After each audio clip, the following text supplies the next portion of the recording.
Okay, our speaker tonight is sitting over there. Someone we know, Rob Girardi. Rob, as we know, is the past president of this Civil War Roundtable. He is the author or editor of 9 books. Count them, 9. I'm going to run out of fingers here. 9 books. I know that he travels all around the country talking to various roundtables, and they keep asking him back, so he must do a pretty good job of it. He has a master's in public history from Loyola University. He was a board member of the Illinois State Historical Society and was guest editor for the 2011-2014 Sesquicentennial of the Civil War issues of the Journal of the Illinois State Historical Society, which is how I got finally published. He got me to write that. There's two copies of that issue over here. 2 copies of that? I got one of that. Yeah, I got one. Yeah, you can pick one of them up. That's a good idea. He is working on a book on Gouverneur K. Warren. It seems you've been working on that for a while. Yeah, probably longer than Warren lived. Probably, yeah. How is that coming? Finally, with everything else out of the way, I'm doing revisions. Month of February is wide open. All right. Well, with that, let me ask Rob to come up here. Rob Girardi, he's going to talk to us about the Union prisoners at Camp Douglas. Rob, it's all yours.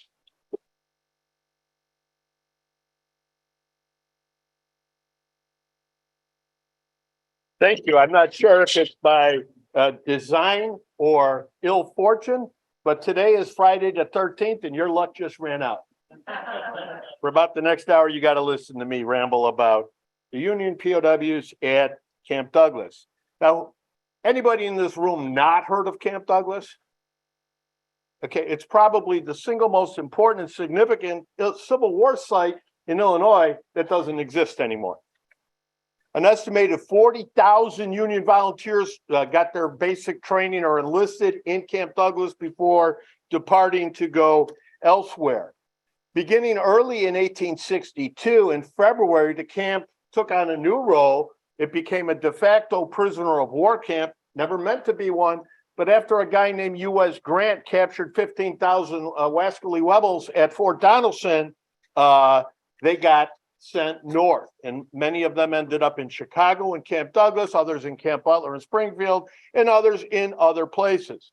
During its life as a POW camp, about 25,000 Confederates were housed here, and about 6,000 of them died, more than at the battles of Shiloh and Vicksburg combined. It's a significant site both for trainees and for prisoners, and not a fun place to be for the most part. But everybody knows the story of Camp Douglas. There's books about it. There's articles about it in all the magazines. There's even a documentary or 2 about it. But we're not going to talk about any of that except superficially. Lesser known is the fact that thousands of Union soldiers were held captive in Camp Douglas. And many of them died there too. So why were they there? That's the subject of tonight's story. There's a map of Camp Douglas. At the beginning of the Civil War, after Fort Sumter, Illinois volunteers poured in and they started training in all kinds of places, usually county fairgrounds. But here in Chicago, one famous unit, the 23rd Illinois, trained at Fontenoy's Barracks, which was a brewery led by James Mulligan. Kind of appropriate, but it depends. But after the Battle of Bull Run, when the war got serious and people realized this isn't a picnic and a weekend war, it's going to go on for a while, they decided something more permanent was needed. And later in 1861, the Northern District, the Military District of Illinois was created, and Adjutant General Allen C. Fuller appropriated the land and established Camp Douglas in Chicago. He picked out the site. Today's world, roughly between 31st and 33rd Streets, between King Drive and Cottage Grove Avenue. There's a little diagram of the boundary of the camp there. It was situated on and near the Agrarian Society Fairgrounds in Chicago, adjacent to the University of Chicago, land that had been given by Congressman and Senator Stephen A. Douglas, who died in June of that year. So the camp is named in his honor. But from the first day of construction, Camp Douglas would be a logistical nightmare. It was a bad luck place to be. The guys who built it were a company of mechanics fusiliers from Michigan. They were going to do all the construction and build everything, and they were going to get promised higher than the day wage. They were going to get a premium rate because they were doing this special work. Then they found out that not only were they not going to get the extra money, but unbeknownst to them, they had been enrolled in what would be the 56th Illinois Infantry. That was not in their playbook, and they weren't happy about it. So they did what anybody does when they find out that they're not getting what they want. They peacefully protested in Chicago by burning down some of the barracks, destroying the fences in the camps, and saying, hell no, we're not doing it. Troops were called in to compel them to fix what they did. They hired a lawyer, but not Kurt, because they lost their lawsuit. But they created such a ruckus that the unit, the 56th Illinois, was disbanded. The men were not saddened. According to one, we should like to be clear of you, both city and state. How many of us could say that today? They avowed, but we want our pay. We were cheated and humbugged by everybody. So they drafted an official claim for the monies that were owed them, and they departed. They marched out of the camp in style with flags flying, and they celebrated their victory the Chicago way in a saloon on Randolph Street. Death, disease, and scandal are part of Camp Douglas, and we're going to see that going forward in almost every aspect of its history. Many of the new Illinois recruits in the camp died of illness before ever leaving, including members of the 51st Illinois. Colonel Luther Bradley wrote home in November of '61 to his wife about how there was a measles outbreak in the camp, and that was a bad thing to get as an adult because men were dying from it. One of the underlying reasons for the high mortality rate was the physical situation of the camp. It was in a bog for all practical purposes, poor drainage, little sanitation, and it became a breeding ground for infectious diseases. The ground could not absorb the waste of thousands of men and animals, and it flooded after every rainfall. And then the ground froze in the wintertime. This was the case in February of 1862, when several thousand Confederate soldiers captured at Fort Donelson made their way to Chicago. And it partially explains what happened to them. We're not going there tonight.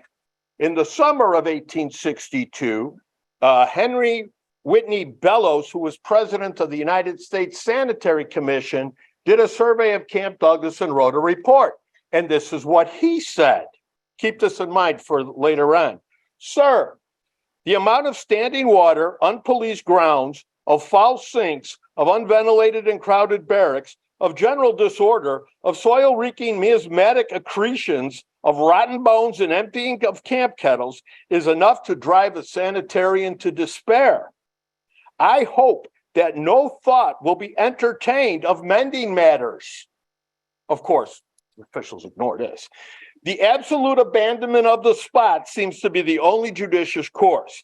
I do not believe that any amount of drainage would purge that soil loaded with the accumulated filth, or those barracks fetid with 2 stories of vermin and animal exhalations. Nothing but fire can cleanse them. He must not have been a bureaucrat, because.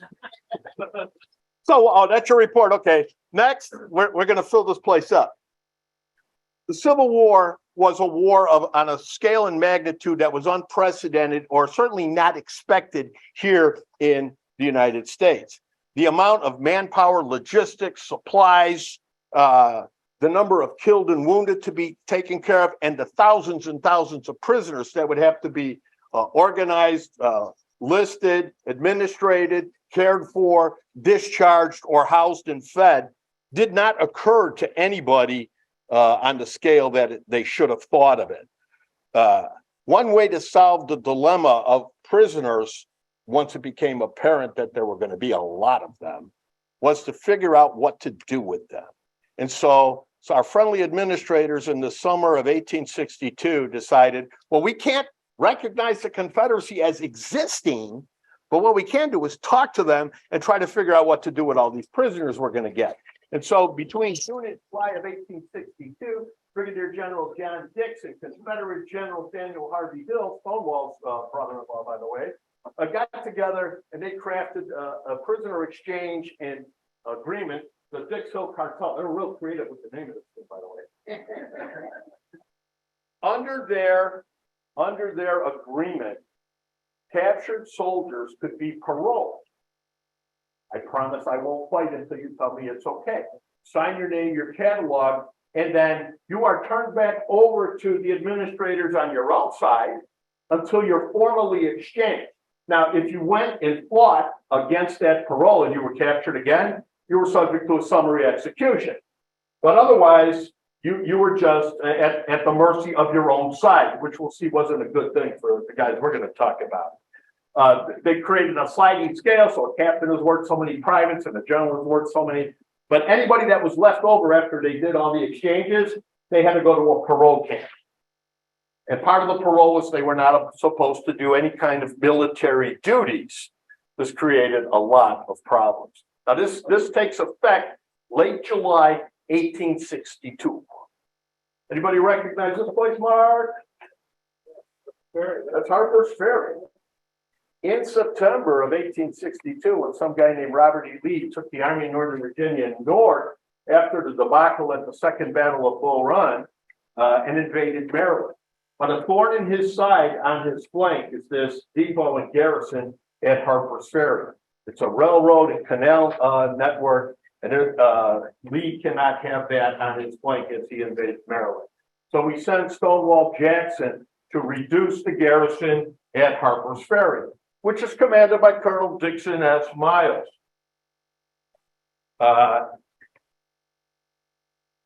Jackson had a little success in the war we may have heard of. He takes the heights surrounding Harpers Ferry, which is basically in a bowl surrounded by the heights on three sides. Jackson reduces any forces that are there, occupies the heights, places artillery, and on September 15th opens fire. The ordeal of the soldiers captured in Harpers Ferry, who now have all this artillery coming at them from every direction, was intense. Most of the soldiers in the garrison there had only been in service for about 6 weeks. They were not battle-hardened veterans. They had no idea of what was happening or what they were supposed to do about it. They were terrified by the bombardment.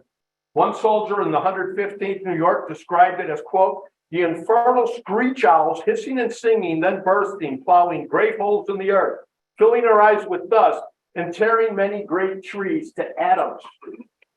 Captain Edward Ripley of the 9th Vermont wrote, we are as helpless as rats in a cage.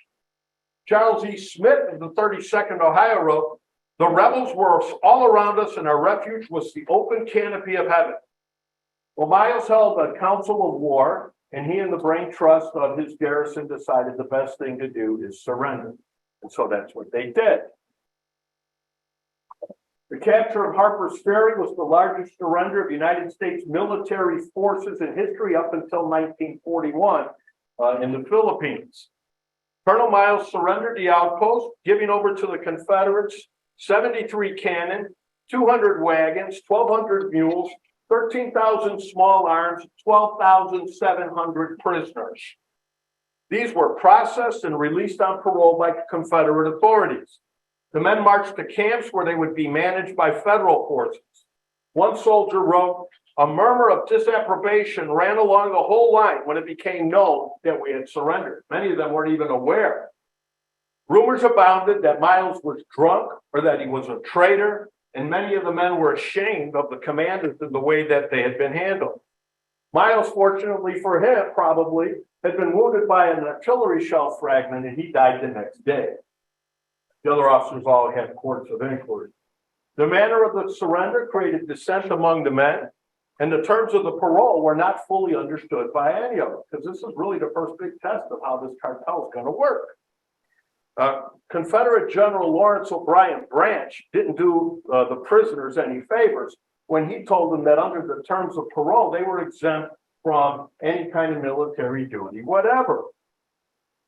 Well, the soldiers found out that unlike previous times, they were not free to go, and they didn't like that. Well, these are the Harpers Ferry captives that are going to come out of that 12,000. About 8,000 are going to make their way to Chicago. And these are the units that comprise the ones that come to Chicago. The 65th Illinois Chicago Scottish Regiment had been stationed at Harpers Ferry briefly after serving in Martinsburg, West Virginia. They were brigaded with the 125th New York and Battery M, 2nd Illinois, 2nd Illinois Light Artillery. And they surrendered with a portion of the 12th Illinois Cavalry that didn't skedaddle, and the 39th, 111th, 115th, 125th, 126th New York regiments, the 2nd and 5th New York Heavy Artillery, and other units from New Hampshire, Vermont, Ohio, Indiana, and Maryland. So this is a mixed lot. Now on this slide, you'll see that some of the regiments, there's two numbers. The second number is the number who surrendered. The number in front is the number that showed up in Chicago. So we'll talk about that, but about 800 soldiers evaporated between Harpers Ferry and Chicago. Brigadier General Daniel Tyler was placed in command of them. These were his men, his garrison at Harpers Ferry. He was there. He was born in 1799. His father fought at Bunker Hill. He was a graduate of the 1819 West Point class, that illustrious class of fossils. And he was given command of this garrison. His responsibility was to take them to a parole camp. Now, after he resigned from the Army, Tyler was a railroad man. He spent 30 years as president of this, that, or the other railroad. He fought early in the Civil War. He was at Shiloh in the Corinth campaign after Shiloh before heading east and getting surrendered. He led this garrison of 12,000 plus men, 125 miles from Harpers Ferry to Annapolis, Maryland, where the parole camp was. On September 17th, these men were given 2 days rations of salt pork and hardtack. That was it. The trip took them 5 days. On day 2, they camped out near Frederick, Maryland, where they could hear the Battle of Antietam, which they were marching away from. When they made their way overland, foraging where they could, buying or stealing supplies to eat before getting to Annapolis 5 days later, tired, footsore, embarrassed, humiliated, and ready to give up. This is Camp Parole in Annapolis, Maryland. Here, the men were enabled to get some housing, get some shelter, clean up, get some decent food, and listen to every wild rumor that was going over the lines. Most of them believed that they would be treated the way other POWs had earlier in the war, predating the cartel. They would be furloughed, paid off, and allowed to go home until they were exchanged. So kind of like a paid holiday, right? Union officials, Edward Stanton and others, were of the opinion that this wasn't a good idea because these soldiers might decide to surrender just so they could get that free pass home for a while. And so they put a nix on that, and a nix, not a nix on, and they ordered all those previously paroled soldiers to immediately report to camps, or else they would be considered deserters. So this is what these guys are walking into. Now, Camp Parole was designed to be the clearinghouse for these guys.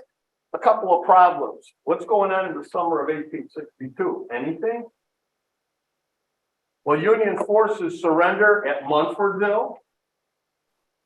There's a battle of Richmond, Kentucky, in which almost 10,000 Union soldiers flee the battlefield and are captured. Then you got a little thing called the Second Battle of Bull Run. And all of a sudden, the Confederates have tens of thousands of Union prisoners that they don't want to take care of. And because of the cartel, they don't have to. They parole them all. Well, Camp Parole is inundated with about 20,000 men. way more than it can accommodate. There's only 2 other parole camps that were set up. But in Camp Parole, discipline is broken down. There's not enough food. There's not enough supplies. Nobody's happy there. And now another 12,000 guys are showing up. So what does a good administrator do when you have a problem like this? You give it to somebody else. You kick the can down the road. Don't solve the problem. Let somebody else handle it.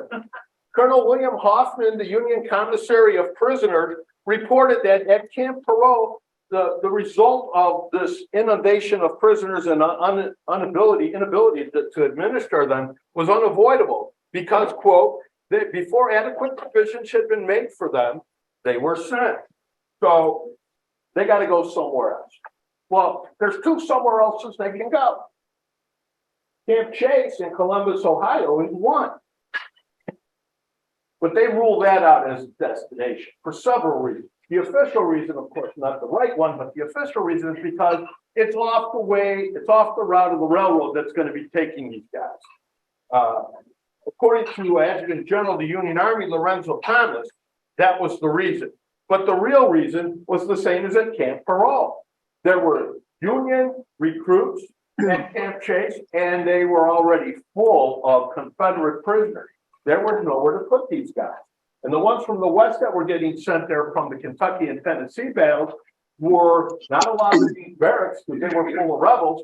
So they camped out in the open fields in tents until the tents ran out, and then they just camped out in the open. Making it a little bit worse for them was that their reluctant commander, Lew Wallace, who was in the doghouse after the Battle of Shiloh, is put in charge of it.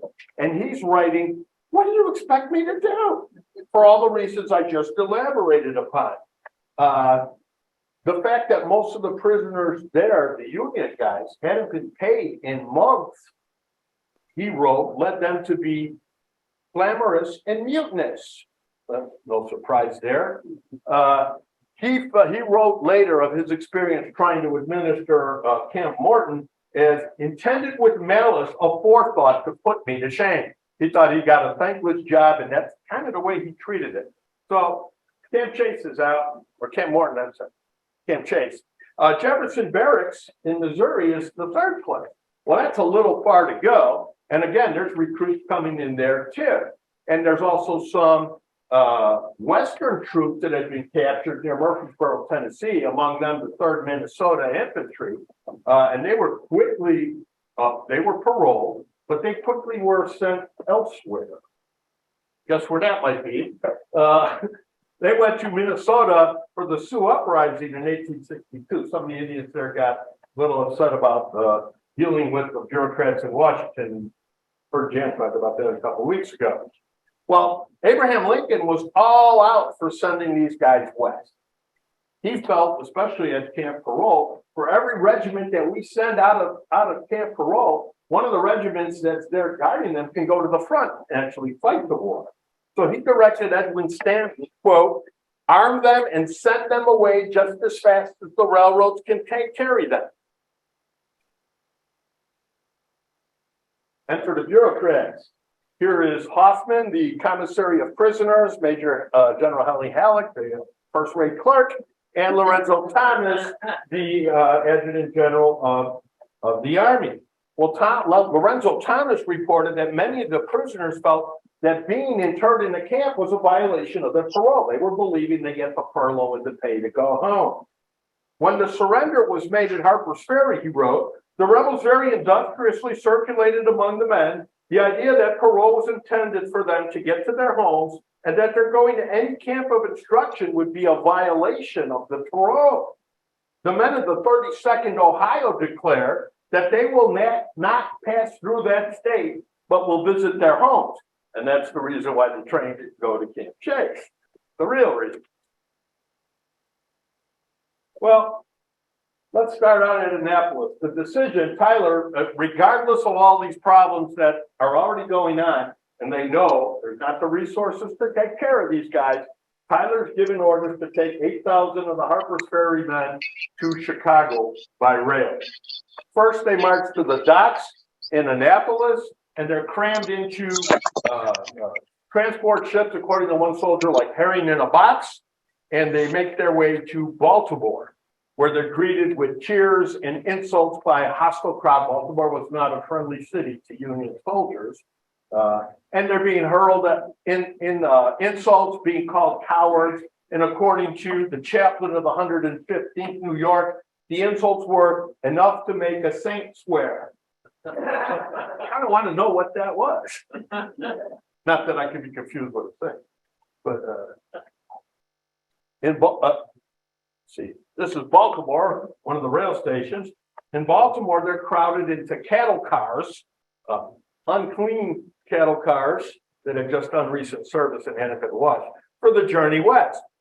Manly Stacy of the 111th New York, who we'll hear a little bit more from later, he wrote that this rail trip to Chicago was good for him. He made friends with firemen on the train, and so he got the tour. He sat at the top of one of the boxcars, and he had some good food.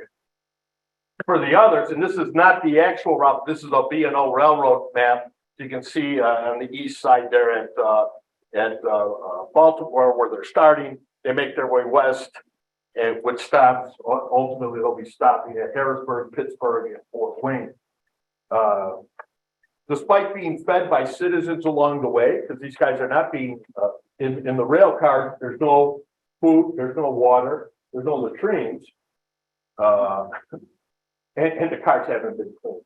But they do stop along the way, and the citizens in some of these cities lay out a picnic for the soldiers. But the indignity of riding in these circumstances weighed heavily on the men, especially because they had eaten a little too well at some of these picnics, and they had very, very bad, severe, numerous cases of diarrhea. Crammed 40 in the car with nowhere to go, literally. So not a pleasant experience. So they did what they must. They dug holes in the floor of the boxcars and did what they had to do. But when they did make a stop, a lot of men jumped off the trains to go clean up or whatever. And the train conductors rigidly adhered to their schedules. And so if 10 or 15 or 50 men weren't ready to go, oh well, trains must go. A lot of problems. One soldier wrote, "We were a sorry lot of men and homesick. There's a lot of dogs with nothing to eat." One man of the 9th Vermont died because he fell off the top of the boxcar on the train, probably trying to get some fresh air. The men of the 32nd Ohio had some problems leaving Baltimore. 2 trains collided, and both trains were derailed. Nobody was killed, but it was an incident to be remembered.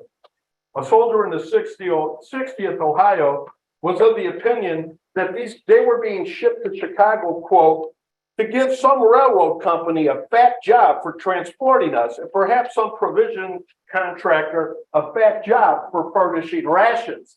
He knew a guy. Well, there was a lot of truth to this. General Tyler, the old railroad man, complained that he had been a railroad man for 30 years and considered the price paid to transport the troops the most outrageous he had ever known. This is what he wrote. The railroad companies fill a freight train with horses or cattle and run it at good speed as they can as they run the troop trains from Chicago to Baltimore and charge $168. That's per car. And they fill the same train with 40 soldiers, putting temporarily up some rough, unplaned wooden boards for the men to sit on. And they transport it on the same road at the same speed and charge for it $638.20. So slightly more than 3 times as much. Well, hundreds of men deserted en route to Chicago, including 8 guys from the Garibaldi Guards, 39th New York. They didn't even wait for this. They left on the way from Harpers Ferry. But on the railway journey, at every stop, men melted away into the distance.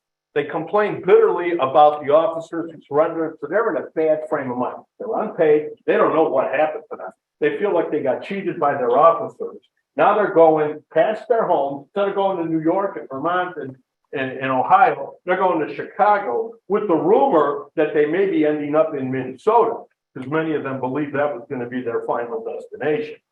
The 32nd Ohio, as we saw in the previous slide, showed up in Chicago with about 100 men less than they started. And then most of the rest of the regiment deserted once they were in Camp Douglas. Desertions were also high in the 111th, 125th, and 126th New York. For those three regiments, more than 80% of all the desertions they had during the whole war occurred in the 2 months that they were in Chicago. Union soldiers in training and the parolees were expected to occupy the barracks at Camp Douglas. One of the new recruits, Jefferson Moses of the 93rd Illinois, wrote, "When we got to Chicago, they put us in barracks where some 10,000 rebels had been." So Confederate prisoners had just been exchanged about 2 weeks prior to the parolees coming. Oh, how dirty and filthy they were. Here we got what the boys called lousy for good. It is a fearful place to put us in. Well, when the officers saw these conditions, they decided, nah. And because they were officers and not enlisted men, they had some funds. They went into Chicago and rented private lodgings, and many of them got furloughs to go home. But rank does have its privilege. But their absence would create a disciplinary vacuum in a lot of these regiments. The first thing the men of the 111th New York noticed on their way to Camp Douglas was the incredible stench. The excrement of thousands of men and animals, never properly drained away, would stick in the air. Manly Stacy, our friend pictured here, wrote, "We arrived in Chicago about 10:30 last night, then marched up to our present camp. This camp, they say, will accommodate 15,000 men. It is a splendid place, if it was clean. You can imagine how clean it would be with 8,000 rebel prisoners living here last week." He added, "It has been reported for about a week that we were going to Minnesota to fight the Indians. I should much prefer that to remaining here." And another soldier wrote, "How human beings could have existed in such quarters, nobody but a Southern rebel knows." The 9th Vermont arrived in Chicago on September 28th. According to Alfred C. Ballard, "We arrived Sunday evening and marched about 2 miles to the camp. But the barracks had been occupied for a long time by rebels, and they were still occupied by vermin. We camped out in a grove." So they camped out in the fairgrounds, about 2 blocks away from the camp. The weary men were not allowed to sleep, however, because of an incessant rain. And so they walked around all night just trying to stay warm. The next day, they set up their camp in the fairground in the stables. So they were in the horse stables, which were cleaner than the barracks anyway. They had some fresh straw, and they named their camp Camp Tyler in honor of the general. One of the men complained that the roof of these stables leaked, but only the guy on the top bunk got wet, so it was okay. Their quarters did not improve their mood. They knew they were better off than the people that were in the camp, but when they were first ordered to go out and drill, the regiment refused on October 1st. So just 2 days after arriving, they're already getting a little snaky. The militia troops, some of the volunteers were called out to force them to comply. This is Camp Parole, sketch from Harpers in the fairgrounds. So there's a high stockade wooden fence around the open fields, and these are the stables that the men took root in. Members of the 39th New York, the Garibaldi Guard, those wascally Italians, and you know how they can be, they arrived too late for the barracks, so they also occupied the fairgrounds. One man wrote that the camp was, quote, "a hellish den of iniquity, where fiends incarnate in the shape of men had charge of the prison." They camped out on its open ground, and on their first day in camp, they marched a couple of miles to Lake Michigan to take the first baths they'd had in a while. Marked right past Stephen Douglas's grave. But these guys are the ones that are lucky, the ones that are camped out in the fairgrounds here. With or without tents and in the overcrowded 8 men to a stall in the horse stalls. Nothing changed. The living conditions were worsened by the amount of vermin in the camp. Surgeon James Benton of the 111th New York wrote, Camp Douglas is not perhaps, as you may have imagined, a delightful spot. I love the way they word this stuff. It is on prairie ground and is a muddy, nasty, lousy, ratty hole. The guards shoot lots of rats every night. Another soldier recalled the city of Chicago was infested with rats. He must have been downtown last year. Still, they gamble about the streets at night and hold private parties at every doorstep. One generally kicks a half a dozen aside in an evening. Richard Hulse of the 5th New York Heavy Artillery wrote, a few nights ago, we set one of the barrels on fire here, and you ought to have seen the rats burn and run about. We have about 45 trillion rats here. That's more than the national debt, I think. The Chinese could get fat living here. I have not, that's what he said, not me. I have not much to say, but I will write all I can.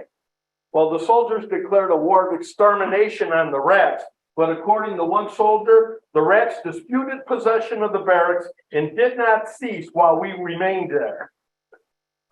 The only good thing of all the rats was that it gave the men some excitement and some exercise. Well, rats and lice were an annoyance, but the sutlers were a different story. Not only were they trying to sell their wares to the soldiers at exorbitant prices, but they got a little condescending when they started referring to these guys as the Harpers Ferry cowards.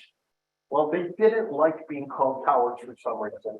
And then when the Illinois volunteers started calling them cowards, a lot of fistfights and trouble broke out. The soldiers decided to take matters into their own hands and staged a ruckus, and they raided the sutlers, ripped down their tents, and took everything they had. Well, day-to-day in the camp is boring. The temptations were many, and the demoralization among the men ran rampant. Most of the men had not been paid in months. If you remember what Lew Wallace said about what's going on in Camp Chase, well, that's happening in Chicago too. And they weren't happy about the rations they were getting because the camp wasn't equipped to feed them. There wasn't enough food to go around. So the men, when it was time for meals, would bleat like sheep, and they protested the quality of the food. Moldy bread or no bread at all, kind of like what we get at the other hotel. Men tunneled under the fence to escape. 30 men from the 39th New York deserted in the month of October. Italians know where to go find food. Brigadier General Daniel Tyler, because he outranked Colonel Joseph Tucker, who was in command of the camp, took over, and he tried to enforce iron-handed discipline. Manly Stacy would write about the food, though. We have coffee and bread, and sometimes beef that is not too tender, nor is any too fresh. Half the time it is not fit to eat. I suppose the beef at supper was good. Dang. Coffee and bread quite dry. I cannot drink the coffee since I was sick at the ferry. William Mallory, another New York soldier, wrote, you wanted to know what I had to eat. We get 2 or 3 potatoes a week and sour bread, coffee once a day, sometimes meat once a day, once in a while, rice. And the soldier of the 115th New York wrote, the bacon was alive with maggots, the bread hard, sour and black, and sugar the color of sand. Richard Hulse wrote, our men are raising an awful time here about the breakfast, dinner, and supper on account of not getting their rations. All the paroled prisoners here say they will burn down the barracks and march out if they not get paid soon. I have been without a shirt to change since I left Harpers Ferry. New Yorker Manly Stacy wrote, the boys seem to think that because they are paroled, that they can do as they like. They have torn down sutler stands. 2,100 boys ran from the camp past the guards on Friday. The lure of the big city would draw the men out of camp, with or without permission. We go in and out when we please, he wrote. We go in and take a look around the city, and then we come back and get meals ready for the men.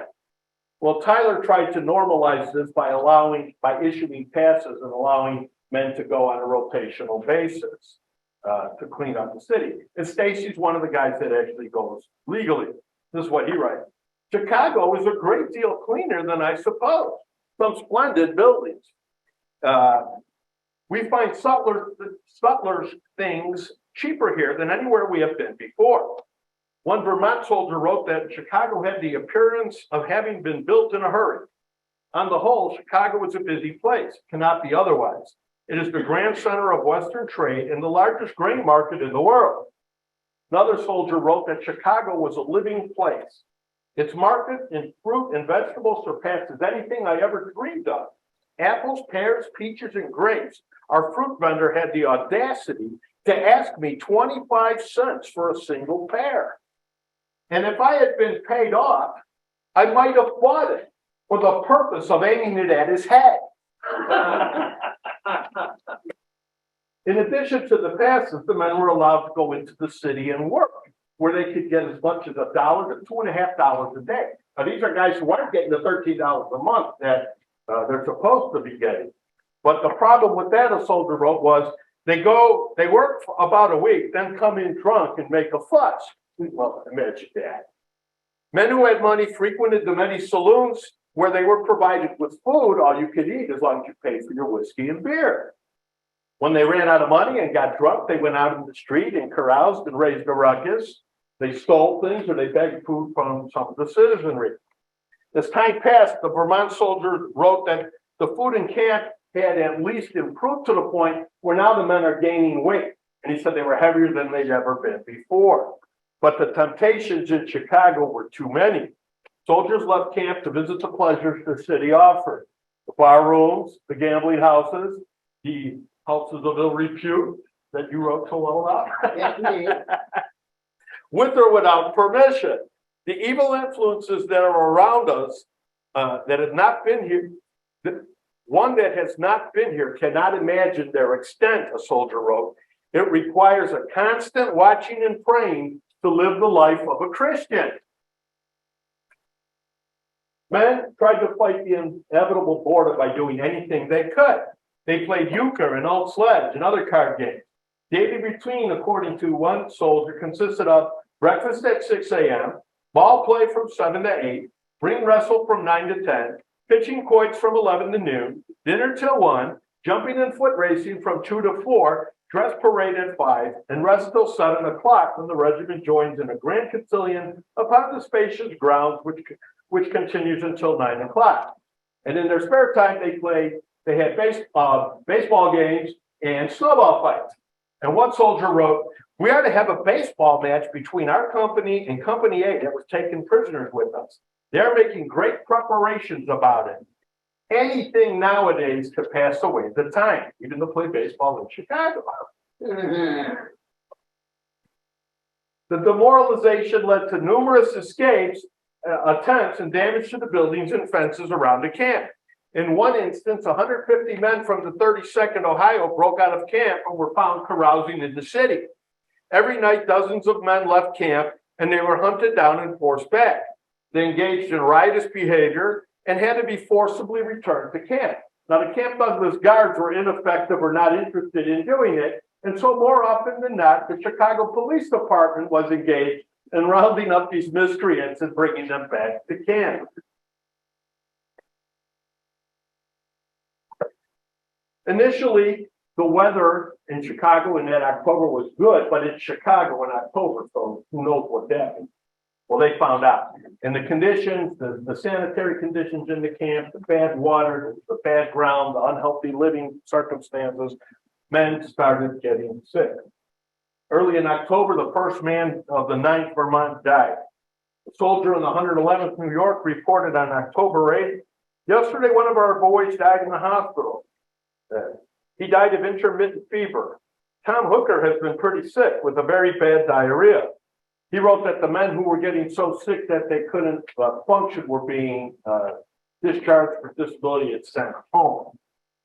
Dr. Benton of the 111th New York wrote, "The sickness now in camp is considerable and is chiefly diarrhea, dysentery, and various types of fever.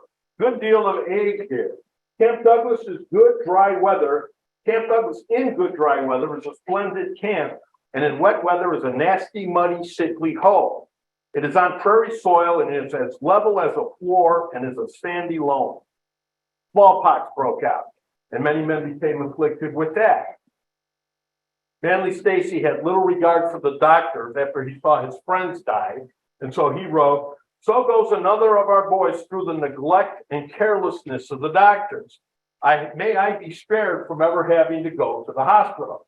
Now, he may have been a little unfair about the doctors who were swamped like everything else, but 15 men of the 111th New York died in Camp Douglas. The doctor of the 126th New York wrote, "During the stay in Chicago, the sick list was a large one and the mortality greater than at any other time while in the service. I attribute this great amount of sickness to the condition of the camp and the lack of proper exercise on the part of the officers and men. The parole also had a demoralizing effect on the men." One New Yorker later wrote that during the stay in Chicago, the sick list was a long one and the mortality greater than at any time while in the service.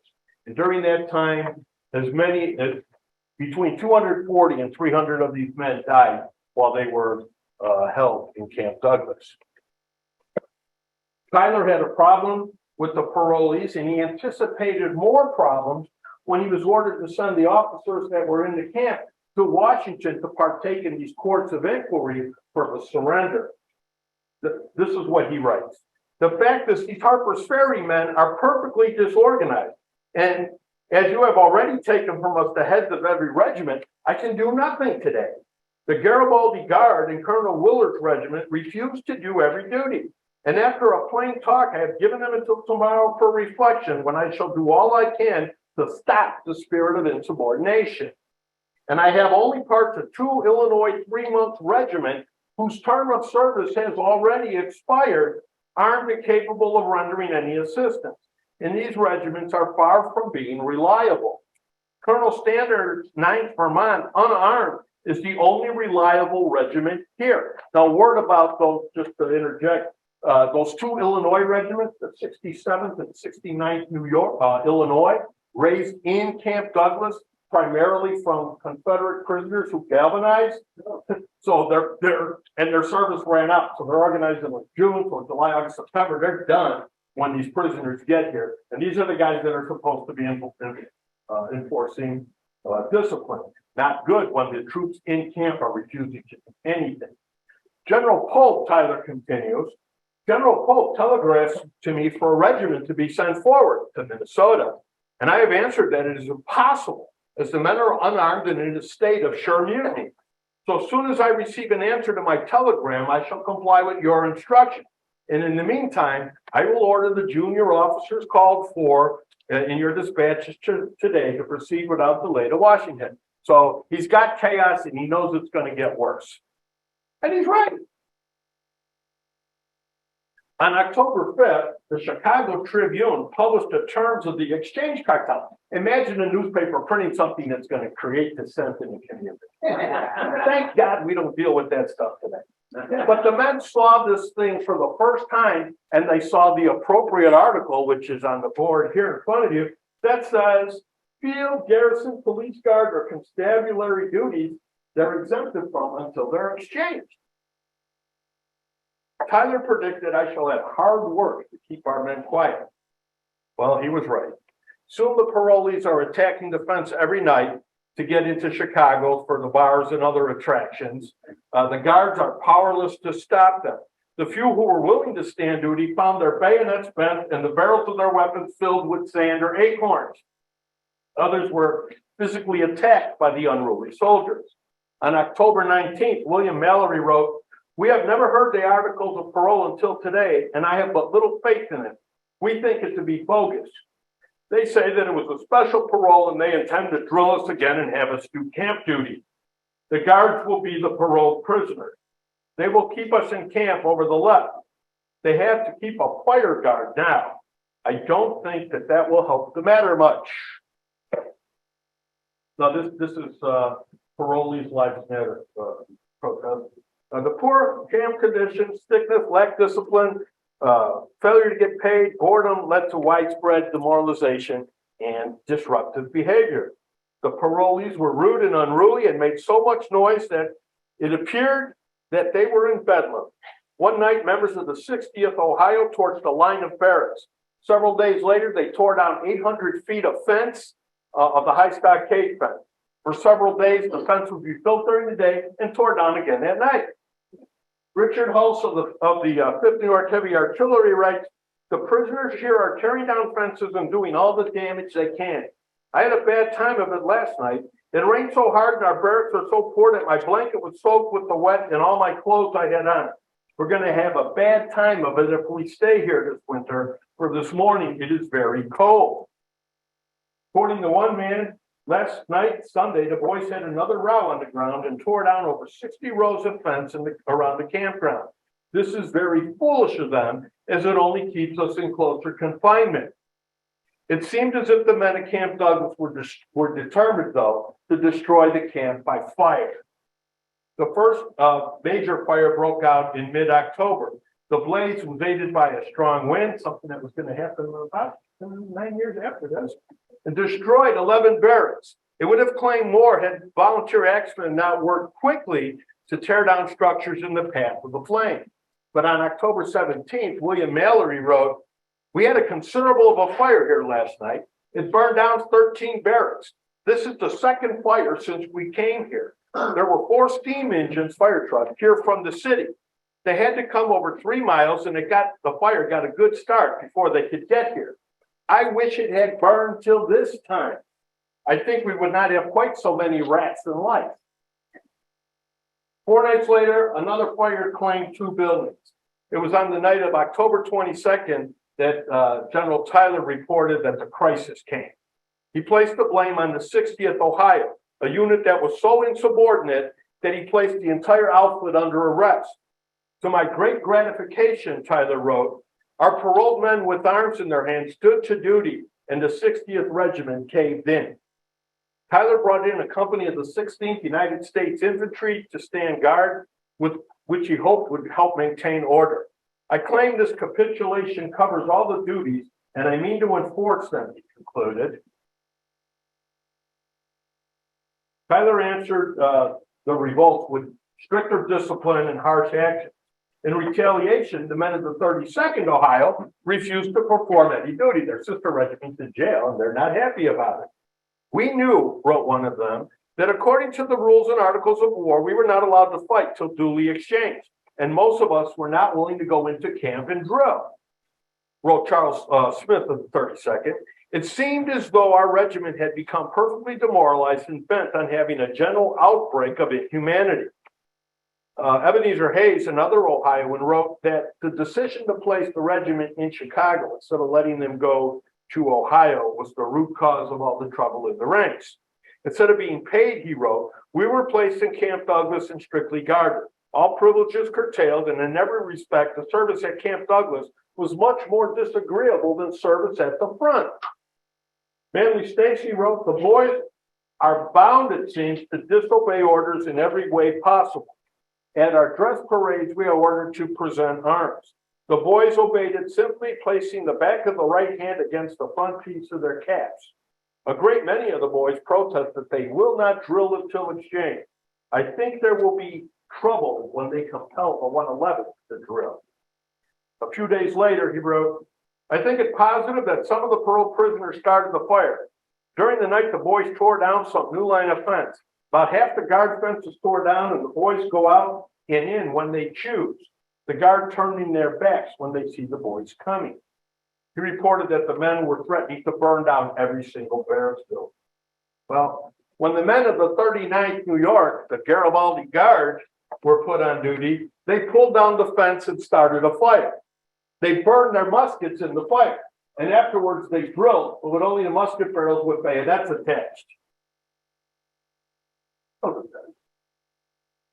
On October 23rd, Tyler brought in more U.S. troops to stop the riots. 2 new regiments, the 93rd and 113th Illinois, who were training at Camp Douglas, surrounded the paroled 60th Ohio, while others searched their barracks and confiscated any weapons. On October 24th, the men of the 32nd Ohio defended a guy who was trying to escape, who took refuge in their ranks. When the guards tried to forcibly take him into custody, according to Charles Smith, the regiment was in line of battle before us. Happy Jack, one of their men, brought out the stars and stripes on a pole and told them to fire on the American flag if they dared. Then a loud cheer rent the air. Cheer after cheer went up from our boys who without arms bid defiance to the armed regiment while our flag floated in the breeze. In a few minutes, they shouldered arms and left us. Tyler ordered the parolees to stand guard to prevent the depredation. When the 65th Illinois was ordered to stand guard duty, they came out, but with no weapons. Members of the 126th New York stuck their muskets into the ground at bayonet point. Some who refused duty were sent to the guardhouse. The provost marshal, one, is a tyrannical, overbearing, hot-headed, profane coward. By his actions, he has done more to incite riot and insubordination than any man in camp. Now, to cover his disgrace, he is attempting to disgrace the Ohio regiment, both of which he has under arrest. Well, Tyler writes to Washington for instructions, and he tells Stanton, what I expect of these men, the prisoners, is regular police in their camps, inspections as ordered from time to time, keeping guard over their own camps, and company and battalion drill without arms. These exactions the men now acquiesce in and can or could be carried out. But today's Chicago Tribune, that profane rag of representing the news, published the cartel between Generals Dix and Hill. And by the terms of that, the men are forbidden to perform field, garrison, police, guard, or constabulary duty. If we comply with this paragraph, it appears to me it leaves little else for us to do with the men but feed and clothe them and let them do as they please. The publication of the agreement at this time is undoubtedly to do mischief, and I shall have hard work to keep our men quiet under existing orders long enough to hear from the department. Well, Stanton's response was, cool your jets and just don't be so harsh with them. So Tyler backs down a little bit. He allows the regiments to conduct their own courts of inquiry or court-martials to mete out punishment. Other solutions came from some of the surrounding states. Governor David Todd of Ohio says, we'll send the men here. We'll take care of them. They'll be happier at home. And Governor Morton in Indiana says the same thing. But that defeated the whole purpose. They weren't going to back down and do it. Now, as far as the terms of the parole go, some question came up between the legal brains in Washington, among whom Abraham Lincoln, the President of the United States, and Henry Wager Halleck, his clerk, who are discussing, can we really do this? Do the parole terms allow us to send these guys to go fight Indians or to do anything? And Halleck says, well, Lincoln says, I think they can. And Halleck says, yeah, I think you're right. But then they go and talk to somebody else, and Halleck tells Lincoln, yeah, I really don't think we can. But they did it. Yeah, sure do. Another way to restore order was just like with the Confederates, they offered that you swear the oath of allegiance and you can convert to a union to be a galvanized Yankee. Well, they did that with some of these parolees too. And the colonel of the, or general standard of the 9th Vermont complained that these guys were getting paid $150 cash bounties to join the U.S. regulars. And so his regiment was evaporating in front of him. And the government still wasn't paying them their regular monthly wages. Well, General Tyler, nothing was solved, the discontent, more than credible reports of exchange. Manly Stacy writes, you cannot imagine what excitement this caused among the boys. Before all looked dark, and now things look bright again. On October 27th, William Mallory, he's the guy on the right, of the 111th New York wrote, well, here I am in old Camp Douglas yet, doing no good to anybody. How I wish I was in my hometown of Sodus to work again. If you did not get dinner at noon, I wouldn't care.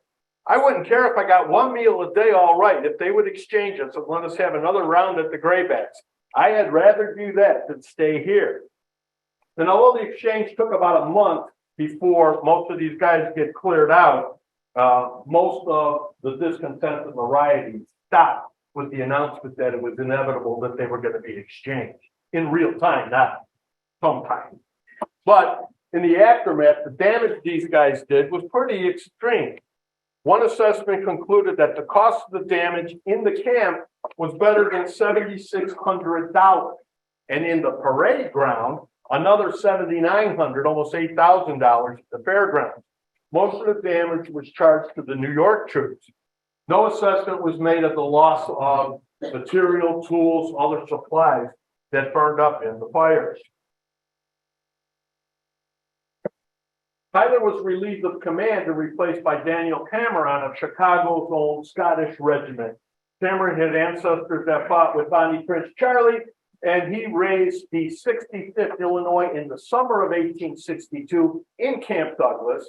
And some men died early on in that experience, but then they were shipped to West Virginia at Martinsville, and afterwards they were sent to Harpers Ferry, where they were caught up in the surrender. And 2 months after they left, they're back as POWs in Camp Douglas. Well, he's put in temporary command. But then the rascally rules got in the way again. He hadn't been exchanged, so he can't do military duty, so he can't command the camp. And so after about 7 or 8 days, he's relieved. And he is replaced with Brigadier General Jacob Annan, who is an iron-handed disciplinarian, when he comes in and takes over. Meantime, the ordeal has ended, and the prisoner of war exchange between the Union and Confederates ends by the end of November. So most of the New York guys are gone.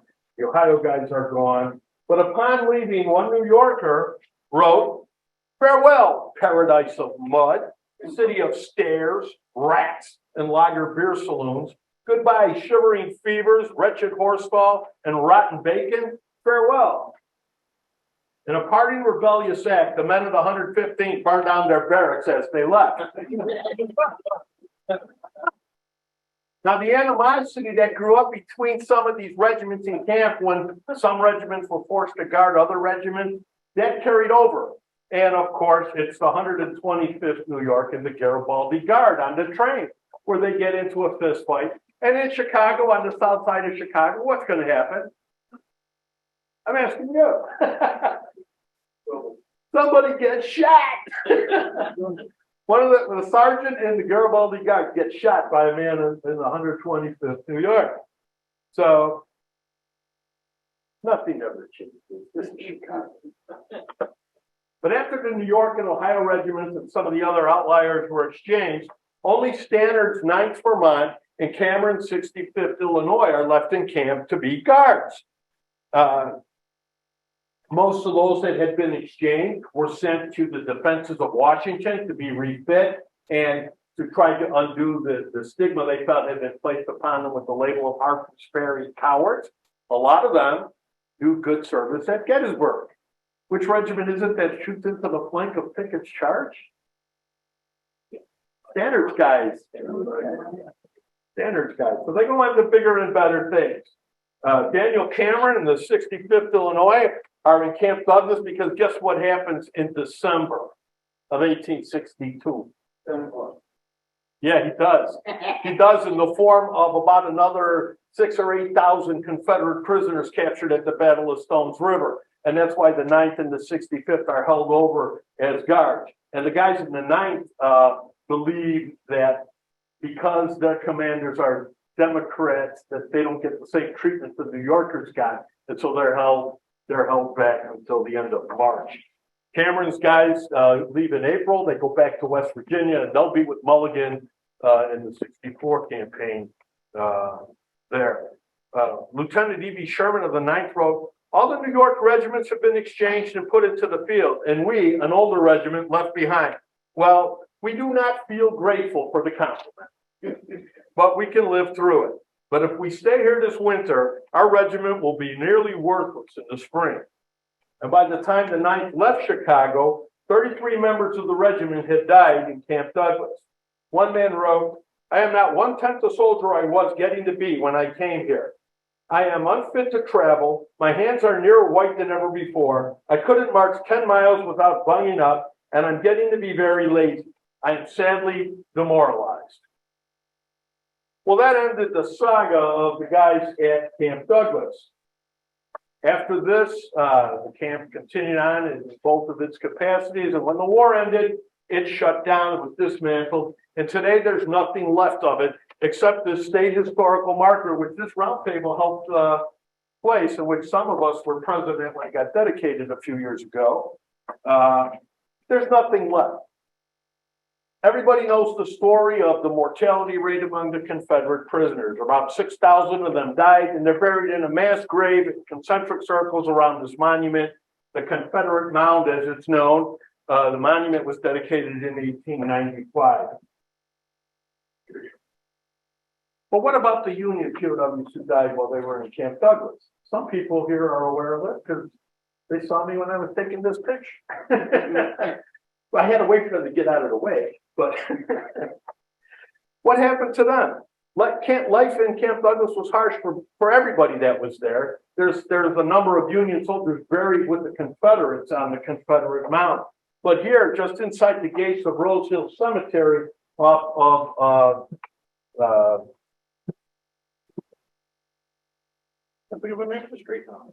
Whatever. But anyway, in Rose Hill Cemetery, when you come through the main gates, Ravenswood, when you come into the Ravenswood gate, as you're coming in, you will see to your left the Cook County Soldiers and Sailors Monument. That's the obelisk in the back with the soldier on top. And then this plot of graves. There's 300 or 400 graves there. These are the guys that died in Camp Douglas. And Thomas Ransom's obelisk is across the way from that. Why Rose Hill Cemetery? In 1859, it was chartered to be a non-sectarian cemetery. It was 5 miles north of the city limits. Now it's about 3 miles south of the city limits.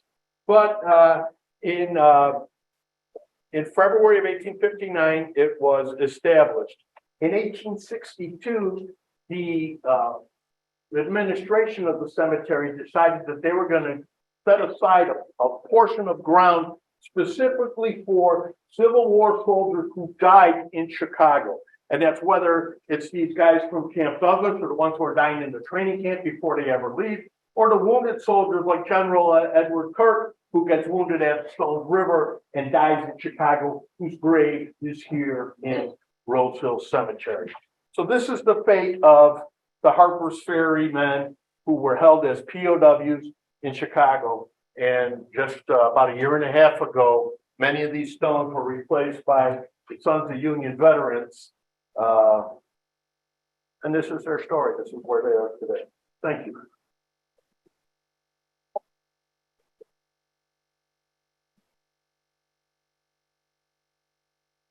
Now, I know there'll be several people here that are still awake, so if there's any questions.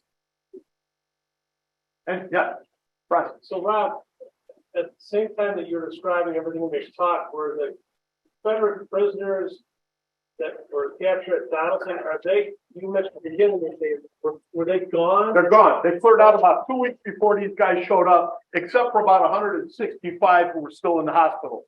So everything that you described in the talk at this time, it's just Union prisoners only. Yes. There's no, Other than the handful of Confederates still in hospital. okay. Right, but there's about the numbers vary somewhere between 8,000 and 13,000 Union trainees, but they're leaving little by little because remember the invasion of Kentucky and stuff is going on, and so troops are being rushed to the front. So you come in, you sign your name, okay, we're the 93rd Illinois, and we're gone. So they're only there for a minute and a half, but they crowd out all the barracks, which hadn't been cleaned when the Confederates left, and you heard some of the accounts of what that was like. So how long in total? How long were they in Camp Douglas? Yeah. From the 27th of September in the Maine. They started arriving on the 27th of September. They got captured on the 15th. So 2 weeks on their way to Annapolis and then to Chicago. And then from the 27th of September till about the 27th, 28th of November. And that's when most of them clear out. The ones who didn't take leave and leave on their own. Now, the ones who deserted, somebody asked me last night in Milwaukee, what happened to them? Well, most of them, especially the Ohio boys, they went home. Well, now when they hear everybody's exchanged, they reported back to camps, and whether or not they got disciplined, who knows? Maybe they lost their pay, but they hadn't been paid anyway. So what they lose? You can't take away something you don't have. And they all went back into service, and most of those regiments fought creditably. Some came west, but some of them fought at Gettysburg, and in those campaigns, some went down to the Carolinas to fight. So they all saw service, and there's actually a book on the redemption of the Harpers Ferry cowards. Yeah. And it's that whole brigade that got, in their opinion, sold. Anybody else? No? Well, thank you so much.